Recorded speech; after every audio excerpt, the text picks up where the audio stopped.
Bonjour à tous et bienvenue sur la chaîne Wrestling Love. On se retrouve aujourd'hui pour une toute nouvelle vidéo. Alors, ça va être une vidéo où on va parler de DDT. On va faire dans cette vidéo la review de DDT Max Bump 2021, donc le dernier gros show de la DDT qui a eu lieu le 4 mai au Korakuen Hall, donc dans un Korakuen Hall vide, hein, comme le show de la finale du Carnival, comme le gros show TGP qui est le même jour d'ailleurs. Enfin voilà, c'était vraiment un show qui m'a hypé beaucoup à titre personnel, où on retrouvait notamment la défense du titre DDT Universal de Yuki Ueno contre Soma Takao, qui m'a hypé énormément, le Chris Brooks contre Saki Akai pour les deux titres Extreme et Iron Heavy Metalweight, qui étaient clairement catégorisés comme les deux gros matchs de ce show, même s'il y avait également un match de titre pour le KOD 8-Man qui était pour le coup un peu plus bas dans la carte, hein, logiquement, connaissant ce que veut la signification voilà, des KOD 8-Man titles, mais du coup voilà pour la présentation de ce show, hein, personnellement qui m'a hypé beaucoup, ce show DDT Max Bump 2021. On va donc commencer la review du show avec l'opener qui était un freeway entre Kikutaro, Antonio Honda et Danshoku Dino. Donc vous voyez bien qu'on part pas sur voilà, sur la chose la plus fine du monde. Et en effet, ça n'a pas été la chose la plus fine au monde. Enfin voilà, on a eu Kikutaro qui a remporté le match, hein. Bon, moi, ça me dérange pas que Kikutaro remporte le match. Voilà, c'était bien fait, c'était assez drôle, de la bonne comédie, ce qui est attendu, hein, en fait avec les trois noms qu'on peut avoir dans le match. Le character work de Dino, bon, vous le connaissez, ça monte sur les cordes, ça monte son cul. Enfin voilà, c'est pour voilà. Et vraiment, et tous enfin voilà, les Honda et Kikutaro qui ont vraiment bien joué leur rôle également. C'est voilà, pouvoir de base Kikutaro, ça me gêne un peu, je vous avoue, comme character work, comme gimmick. Mais contre Honda et Dino, contre des mecs comme ça, moi ça me dérange pas du tout. Enfin, c'est vraiment, ça t'a vraiment bien mis dans l'ambiance du match à mon sens, et c'est un bon match pour ouvrir le show. J'ai mis 3,25. Voilà, c'est 7 bonnes minutes de comédie, 16 vraiment minutes intéressantes de 7 pardon, pas 16. Oula, sinon, je pense que j'aurais eu plus de choses à dire sur les spots, enfin voilà, sur les spots assez comédie, hein, parce que bon, c'était ça clairement qui était raconté dans le match. Et voilà, Kikutaro qui gagne, la fin m'a fait rire. Et bon, voilà, je vous passe à la suite parce que clairement, voilà, c'est pour le match le plus important au monde. Il n'y avait pas grand chose à dire sur celui-là. Et c'est vraiment, de toute façon, vous voyez les trois noms, vous savez ce qu'il va y avoir, hein. Bon, si vous aimez pas la comédie d'ici, il faut pas vous lancer dedans, quoi. Mais du coup, voilà pour ce match. On va maintenant pouvoir passer au deuxième match du show. Le deuxième match du show, c'était Akito contre Matt Poli. Ça a duré 8 minutes, victoire d'Akito assez logique. Alors j'attendais pas spécialement le match, très honnêtement. C'est un match qui est bon pour faire briller Akito. Voilà, ça passe. Vraiment, c'est un match, ça passe. J'attendais pas quelque chose de très très bon, ça l'a pas été. Akito reste cool, Matt Poli il est bon. Matt Poli il me fait rire, même s'il fait pas spécialement de comédie, il me fait rire Matt Poli. Enfin là dans ce match il fait pas spécialement de comédie, et il fait un work qui est assez cool, Matt Poli, mais pas spécialement plus. C'est très, la fin est très random. La fin, j'ai pas spécialement retenu de choses de la fin, c'est assez random, mais ça m'a pas spécialement dérangé. J'ai mis 3,25 comme le match précédent, mais c'est le match que j'ai le moins aimé du show, parce que l'avantage du match précédent c'est que j'avais vraiment ri, mais je peux pas mettre plus que 3,25 parce que de la manière dont c'est construit, de la manière dont c'est fait, je peux pas mettre plus que 3,25 tout simplement. Et ben voilà, la victoire d'Akito est assez logique, personnellement c'est à ce que je m'attendais. Matt Poli c'est le mec qui va prendre les pieds dans Damnation, que ce soit lui ou Nobuhiro Shimatani qui était pas présent dans le show pour le coup. Mais voilà, vraiment ça m'a pas dérangé, et puis c'est logique par rapport à ce qu'on va voir pour la suite avec Akito, et ça j'en parlerai tout à l'heure. Parce que bah ça voilà, ça vient plus tard dans la carte.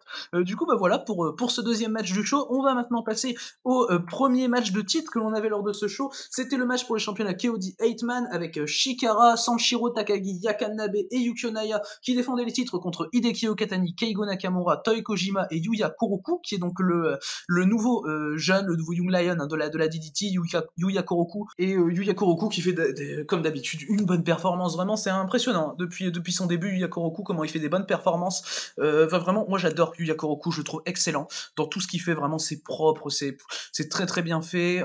Après ses partenaires également, pour moi celui qui a surtout brillé dans le match de cette équipe là c'est Keigo Nakamura, et Keigo Nakamura il est vraiment super bon. Sanshiro Takagi pour son équipe a le plus brillé évidemment. Bon, c'est sûr que quand il y a Shikara à côté de lui qui n'est pas le work rate incarné, Yakanabe qui ne l'est pas non plus, et Yukio Naya qui a été assez transparent dans le match, c'est pas spécialement ce qu'il y a de plus surprenant. Sanshiro Takagi qui a été bon, hein, dans le match vraiment, mais voilà. Mais mon mec préféré du match c'était Keigo Nakamura. Il est super bon Keigo Nakamura, vraiment la manière dont il enchaîne les spots avec fluidité, enfin moi je trouve ça très très impressionnant. Il a un bon selling dans le match également, et enfin voilà, c'était clairement une équipe de jeunes qui était là, Okatani, Nakamura, Kojima, Koroku. Si je dis pas de bêtises, ce sont les 4 derniers qui sont arrivés chez DDT, les 4 derniers Young Lions qui sont arrivés chez DDT, et ils sont excellents, vraiment ils sont très très bons, et c'est pas une surprise qu'ils prennent pas les titres, mais clairement ils ont fait un très bon match, et c'était très bien pour moi de les mettre dans ce match. C'était très bien de leur donner une chance au championnat KOD 8-Man. Et vraiment, enfin voilà, bon, il y a eu malheureusement sur une grosse partie du match Shikara, donc ce qui était assez dérangeant, on va pas se mentir, sachant que Shikara, bon, c'est pas l'in-ring incarné comme je l'ai dit, et bon, il fait une mauvaise performance, hein, Shikara, il est assez cringe, gênant, enfin voilà, vraiment Shikara est mauvais, hein, dans tout ce qu'il fait, c'est assez compliqué Shikara, je vous avoue, mais voilà, bon, c'est logique que l'équipe de Sanshiro conserve, moi j'aime bien aimer le match, personnellement j'aime bien le match, voilà, c'est surtout les jeunes qui m'ont fait aimer le match, je vous avoue, qui m'ont fait aimer le match au point du coup de mettre la note de 3,5 parce qu'il faut savoir que oui j'ai mis 3,5 parce que le match est vraiment très bon et à part Shikara il n'y a pas de gros défauts à mon sens dans le match et ouais comme je le dis c'est Keigo Nakamura qui a le plus brillé même si que ce soit Koroku, Okatani ou encore Toi Kojima ils ont fait tous les trois des vraiment bonnes performances à mon sens et ont été vraiment très bons mais du coup voilà pour ce match de KOD 8-Man remporté donc par Shikara, Sanshiro Takagi, Yakan Nabe et Yukio Naya qui ont conservé les titres on va maintenant passer à l'après-match parce que oui il y a eu un après-match il y a eu un après-match et aussi surprenant que cela puisse paraître, c'est Keno qui est apparu à la DDT pour évidemment construire le Saber Fight Festival,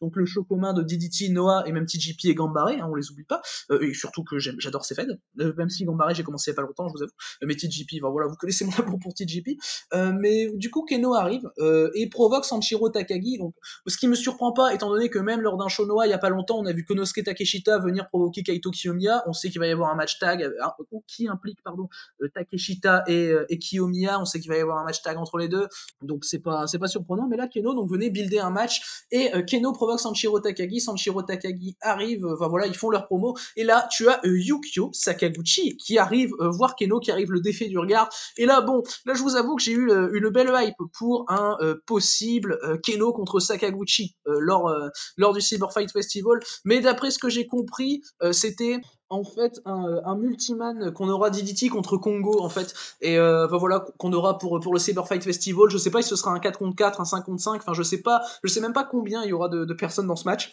mais ce serait apparemment donc un DDT contre Congo pour le Cyber Fight Festival qui m'hyperait pas mal, vu les talents qu'on peut avoir chez Congo et vu les talents qu'on peut avoir à la DDT également, déjà quand on voit que le premier nom qui paraît annoncé c'est Yukio Sakaguchi, bon a priori on sait qu'il y a du talent dans le lot, mais voilà, personnellement ça me hype beaucoup, donc et, du coup voilà pour cet après-match qui était quand même assez important par rapport au Cyber Fight Festival. On va maintenant passer du coup au Freeway Six Man Tag que l'on avait lors de ce show, au Freeway Six Man Tag, ouais exact, parce que vu qu'il y a en fait c'est trois équipes de trois catcheurs, donc ça peut compliquer l'appellation du match, mais oui, je m'y suis retrouvé. On avait tout d'abord Damnation, Daisuke Sasaki, Tetsuya Endo et Yuji Ino contre The 37 Kamina, Konosuke Takeshita, Mao et Shunma Katsumata, et contre Eruption, Kazusada Higuchi, Yukio Sakaguchi, Eruption qui faisait équipe pour ce match avec Yuki Ino. Alors le match a duré 11 minutes, mais c'était excellent. Vraiment, c'est du super bon catch, de l'action qui est non-stop, mais qui est très bien construite, un bonheur, et mon deuxième match préféré du show, tout le monde fait un très très bon travail, les échanges entre Yuji Ino et Kazusada Higuchi sont très bons, très impactants, et t'as même Mao qui fait une très bonne performance, qui est dans son style, tout comme Tetsuya Endo, ou encore Konosuke Takeshita qui va faire des strikes qui sont vraiment excellents, qui va pas hésiter à placer une German à un moment sur Yuji Ino qui m'a vraiment impressionné, et voilà, chaque équipe a très bien joué son rôle, a été très très cool. Il y a eu quelques rappels de storytelling entre Yuji Ino et Yuki Ino qui ont été vraiment très bons, sachant que Yuji Ino, sa première storyline vraiment qu'il a eu en 1 contre 1 depuis son retour à la DDT en décembre dernier, c'était contre Yuki Ino, donc il y a eu des très bons rappels et vraiment tout le monde a été très bon et j'ai pu que mettre 4 tellement j'ai été emballé par ce match qui est donc l'un de mes multimans préférés de l'année. Bon, pas mon multiman préféré évidemment parce que ça reste le tag Congo contre Sugiura, Marufuji, Shiozaki ah, et Kiyomiya du côté de la Noah en début d'année, mais celui-là est vraiment très très bon. Et un gros conseil en tout cas pour ma part, même Yukio Sakaguchi, j'en ai pas parlé depuis le début de mon propos sur ce match, même Yukio Sakaguchi a fait une très bonne performance, il n'y a pas de souci sur ça. Et non oui, mais ce que je retiendrai le plus personnellement, c'est les échanges Higuchi-Endo qui ont été quand même assez fous. Et Takeshita qui est venu se joindre à un moment aussi, donc c'était vraiment très bien. La victoire revient à 37 Kamina, c'est assez logique, c'est le retour de Konosuke Takeshita qui revient d'All Elite Wrestling, hein, voilà. J'en parlerai pas spécialement, mais voilà, pour le retour de Konosuke Takeshita, c'est assez logique que son équipe remporte le match, avec Mao et Katsumata qui est pas le mec qui a le plus de momentum en plus de ça, donc pour moi c'était la décision la plus logique à prendre, et j'ai bien envie de voir le 37 Kamina aller contre Damnation pour les championnats KOD Six-Man, sachant que cette équipe-là de Damnation, c'est pas parfaitement l'équipe qui est championne KOD Six-Man, mais il y a 2 personnes qui sont championnes KOD Six-Man, donc on peut supposer que dans un avenir proche, on aurait les Damnation qui défendraient les Six Man contre le 47 Kamina, donc Takeshita, Mao et Katsumata. Du coup, voilà pour ce multi-man match auquel j'ai mis la note de 4 étoiles et que je conseille donc fortement. On va maintenant pouvoir passer au deuxième match de titre que l'on avait lors du show, et l'un des deux gros matchs clairement de ce show, c'était Chris Brooks contre Saki Akai. Chris Brooks qui défendait dans ce match le titre Extreme et Saki Akai qui défendait dans ce match le championnat Iron Heavy Metalweight. Donc le match était donc pour les deux titres et on a eu comme prévu un très bon match entre Brooks et Saki Akai. C'est clairement deux catcheurs catcheuses du coup que j'adore à titre personnel. Et vraiment les deux ont très bien fait leur taf. Ça a duré un peu moins de 18 minutes, c'était très long, mais j'ai réussi à mettre 3,75 parce que les mecs et meufs du coup m'ont accroché.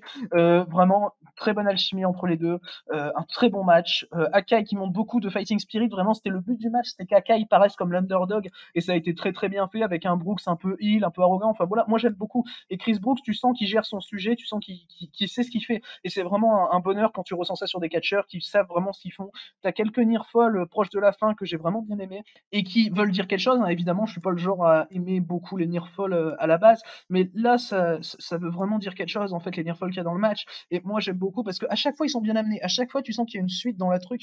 Et enfin, même si tu sais qu'en fait le tombé va pas finir le match, mais tu sens où ça va en venir. Et c'est génial ce genre de match. Et voilà, c'est pour ça que moi, à titre personnel, bon, je mets 3,75 parce que j'ai un facteur qui fait que j'ai une barrière qui est assez haute entre le 3,75 et le 4, même si je lâche tout de même assez facilement les 4. Vous voyez dans le show, j'ai mis 2, 4 ou plus, j'en parlerai tout à l'heure. Mais voilà, mais ce match reste vraiment très bon et à conseiller. Vraiment. Ce Chris Brooks contre Saki Akai, c'est évidemment Chris Brooks qui prend les deux titres. Ça me surprend absolument pas. C'est le résultat que j'avais prédit parce que le titre extrême en soi est plus haut que le titre Iron Heavy Metalweight. Donc faire gagner le champion extrême, enfin moi voilà, ça me surprend pas du tout. Et pour moi, c'est vraiment le bon choix qui a été fait. C'est 18 minutes de très bon catch. Et non, vraiment, c'était un pur bonheur à voir ce match. Vraiment un pur bonheur. Et je peux que conseiller évidemment donc ce match qui a vu Chris Brooks l'emporter et donc Chris Brooks devenir double champion extrême et Iron Heavy Metalweight. Mais du coup, voilà pour ce match donc que je conseille fortement, comme je l'ai dit. On va maintenant, après cette victoire de Chris Brooks, passer au pré-main event de ce show DDT Max Bump 2021. Et donc le pré-main event de ce show, c'était un six-man tag team match avec Junretsu, Jun Akiyama, Makoto Oishi et Yusuke Okada, même si Yusuke Okada ne fait pas une partie officielle de Junretsu, qui affrontait Disaster Box, Arashima, Kazuki Hirata et Toru Owashi. C'est clairement un tag qui est là pour préparer le Jun Akiyama contre Arashima du Cyber Fight Festival, qui à titre personnel me hype bien. Et oui, ça a été fait, c'est normal, c'était le but du match et ça s'est fait ressentir. C'était évidemment pour préparer le match, il y a eu des très bons échanges entre les deux. À un moment, tu as un gros running double knee strike de la part d'Arashima que j'ai adoré. Les deux ont pu briller beaucoup sans nécessairement prendre la place aux autres. Tu as eu un excellent face-off au final avec Makoto Oishi et Kazuki Hirata. D'ailleurs, pour donner la victoire à son équipe, parce que oui, c'est une victoire d'Akiyama, Oishi et Yusuke Okada, Makoto Oishi va faire le tomber sur Kazuki Hirata avec une magnifique crucifix bombe un peu, enfin voilà, je sais pas comment il l'a fait, vraiment Makoto Oishi, mais il l'a fait super bien et c'est très impressionnant. Et moi j'aime beaucoup le finish de Makoto Oishi qui fait donc le tomber pour gagner le match contre sur Hirata. Et non, vraiment tout le monde a été bon. Bon, évidemment, un peu moins Toru Owashi, c'est pas le genre de match où il va nécessairement briller, Toru Owashi, mais vraiment il est très bon. Voilà, il y a pas de souci sur ça. Il a pas fait nécessairement tâche. Moi j'ai mis 3,5 parce que finalement c'est un tag qui est un peu random pour un premier event, mais c'est un tag qui tient vraiment très bien la route. Et t'as le bon finish, le très bon finish que j'ai vraiment adoré entre Oishi et Hirata, qui m'a fait mettre à titre personnel 3,5 et non 3,25 comme j'étais parti pour à la base. Mais c'est vraiment un autre très bon match de ce très bon show. Clairement, il y a pas de doute à se faire. Vraiment, le match est totalement regardable. C'est pas celui que je vais conseiller le plus à titre personnel, mais c'est vraiment très très bon. Et non, oui, voilà, ça prépare bien le Akiyama Arashima pour le mois de juin au Cyber Fight Festival pour le championnat KOD Openweight. Et encore une fois, ouais, des très bons échanges entre les deux, des moves qui sont très impactants. Et ben voilà, un bon truc qui a été fait pour ce match. J'en attendais pas nécessairement plus à titre personnel. Du coup, voilà pour le pré-main event du show. On va maintenant pouvoir passer au match qui m'a hypé le plus du show, au main event, au match pour le championnat DDT Universal de Yuki Ueno. Yuki Ueno qui avait gagné le titre, on s'en souvient, en novembre dernier à Ultimate Party contre Chris Brooks dans un match que j'avais adoré. Et depuis, je sais, j'avais pas adoré autant un match solo de Yuki Ueno. Et là, j'ai mis une meilleure note. J'ai mis la note de 4,25 pour ce Yuki Ueno contre Soma Takao. Soma Takao qui était donc un nouveau challenger au championnat Universal de Ueno. Je dirais, si j'ai bonne mémoire, je dirais que c'est sa cinquième défense. Je dirais que c'est sa cinquième défense à Yuki Ueno parce qu'il y avait eu Mao, Shota, Sakaguchi, Okada et là il y a Soma Takao. Donc voilà, je pense pas qu'il y en avait d'autres en tout cas. Et ce Ueno Takao a été excellent, comme vous vous en doutez. Vu le talent des deux catcheurs, c'est pas la chose la plus surprenante. Il a duré 25 minutes. On a eu une victoire de Yuki Ueno qui m'a un peu surpris à titre personnel. Voilà, je m'attendais plus à une victoire de Soma Takao qui était pour moi une bonne décision pour prendre le titre. Un bon moment également. Voilà, mais le match est excellent. C'est un bonheur. Il met un peu de temps à démarrer. Ce qui est peut-être pour moi le seul défaut du match. Il met un petit peu de temps à démarrer. Au début du match, c'est pas ce qui me hypait le plus. C'est pas ce qui m'intéressait le plus, même si ça restait très bon, très propre, très fluide. Ça s'enchaînait très bien, il y avait des bons strikes, mais c'était pas, enfin voilà. À un moment, t'as Soma Takao qui prend une bière, qui la verse sur Yuki Ueno. C'était assez drôle. Enfin voilà, moi ça m'a fait rire, voilà. Mais c'était assez court évidemment parce que après tu as vraiment une longue séquence de strike qui était géniale. Vraiment Soma Takao qui à un moment qui ne scelle pas un gros coup d'avant-bras de Yuki Ueno, qui regarde Ueno de manière vraiment très méchante, très, enfin voilà, diabolique. Enfin, et j'ai adoré ce moment. Et en plus, c'était très bien amené parce que, enfin voilà, un no-sell sur un match comme ça, sur un move comme ça, sur un échange comme ça me dérange absolument pas à titre personnel. Et voilà, l'échange d'avant-bras qu'ils ont pendant le match est excellent et m'a personnellement vraiment plu. Et enfin, tu sens que plus on avance dans le match, plus on va haut dans le niveau d'in-ring du match. Et enfin voilà, c'est un bonheur. Et même pas que l'in-ring, hein, évidemment, parce que je vais pas mettre 4,25 à un match où oh là là, l'in-ring est bon. Mais enfin voilà, vraiment en matière de construction, pardon, ça reste à mon sens pardon, assez logique et vraiment très bien fait. Et vraiment, tu sens l'intensité qui monte, tu sens, enfin voilà, tu ressens les choses qu'ils veulent te transmettre en fait. Et moi, c'est quelque chose que j'aime beaucoup personnellement dans les matchs, c'est ce qui m'aide à rentrer dans la plupart des matchs. Et enfin voilà, pour moi, c'est un gros 4,25 ce Takao contre Ueno, un pur bonheur. Yuki Ueno qui donc garde son titre DDT Universal après 25 minutes de combat pour ce qui est ma défense préférée de Yuki Ueno à titre personnel. Et non, vraiment, le match est génial et je peux que le conseiller. En tout cas, un gros 4,25 pour moi. Et du coup, j'avais dit tout à l'heure par rapport à Akito Madpoli qu'on allait en reparler, c'est maintenant donc qu'on en reparle du Akito Madpoli, puisque Akito est venu challenger Yuki Ueno. Alors, je veux dire mon avis sur le prochain Yuki Ueno contre Akito, sur ma hype un peu. Je suis pas nécessairement hype, mais ça peut être vraiment cool. Je suis pas le plus grand fan d'Akito, très honnêtement, mais je sais qu'il peut délivrer des bonnes performances, des bons matchs. Bon, pas dans le même style, mais j'avais kiffé le Asuka contre Akito au Peter Pan 2019. Ceux qui ont la ref, voilà, j'avais kiffé ce match. Mais bon, voilà, Akito, je peux vraiment bien aimer des matchs. Je sais qu'il y avait eu un tag l'année dernière chez DDT que j'avais adoré. Je crois que c'était Akito et Takeshita contre Endo et Tio, que c'était un bonheur ce match, mais qui est dans mon top 50 d'ailleurs de l'année 2020. Mais voilà, vraiment, Akito, ça peut être un très bon worker. Yuki Ueno est fantastique et le futur du Puro pour moi, il est éblouissant, Yuki Ueno, à chaque fois qu'il rentre dans un ring. Donc voilà, j'ai pas de doute à me faire, ça va être un très bon match. Je pense pas qu'il va atteindre le niveau du Takao Ueno, mais j'ai une bonne hype. Quand même une bonne hype pour ce match. Mais du coup, c'est ce qui conclut ce show DDT Max Bump 2021. Alors, dans l'ensemble, j'ai vraiment bien aimé le show. C'est un excellent show. Et c'est probablement l'un de mes shows préférés de la DDT cette année avec Kawasaki Strong. Parce que clairement, je veux dire, il y a aucun défaut dans le show. C'est un bonheur pur. Les deux matchs qui sont un peu moins importants sont vraiment cool. Pour ce qu'ils sont vraiment bien construits. Sont construits comme où ils sont dans la carte, en fait. Ils sont bien construits pour où ils sont dans la carte. Et puis la suite, ça déroule et c'est que des très bons matchs. Et pour arriver à ce magnifique main event que je recommande très particulièrement. En tout cas, un excellent show produit de la part de DDT ici, que vraiment j'ai adoré et je conseille même de regarder tout le show. Hein. Enfin, si vous n'êtes pas trop comédie, je vous conseille de vous freiner sur l'opener, ça va de soi, hein, évidemment, le Honda Kikutaro Dino, mais à part ça, vraiment, vraiment très très bon show. Et voilà, le meilleur show DDT, je pense, à mon sens, depuis le début de l'année avec Kawasaki Strong, comme je l'ai dit. Et du coup, voilà pour cette review de DDT Max Bump 2021. Voilà pour cette vidéo, donc review. Merci à vous d'avoir écouté et du coup d'ici les prochaines vidéos, je vous dis à la prochaine.